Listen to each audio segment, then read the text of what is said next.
ఒక నగరము పరిశుభ్రంగా ఉండాలన్నా, అక్కడ ప్రజలు ఆరోగ్యంగా ఉండాలన్నా మొట్టమొదటిగా మనం చూసేది అక్కడ మున్సిపల్ సిబ్బందిని, మున్సిపాలిటీని మాత్రమే. ఇది మొట్టమొదటిగా గుర్తించింది మన మాజీ ముఖ్యమంత్రి వర్యులు శ్రీ జగన్మోహన్ రెడ్డి గారు.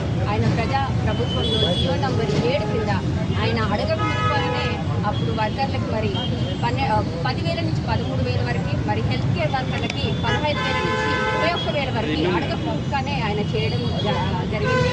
సో ఇవన్నీ కూడా ఇప్పటి ప్రభుత్వం గుర్తుంచుకోవాలి.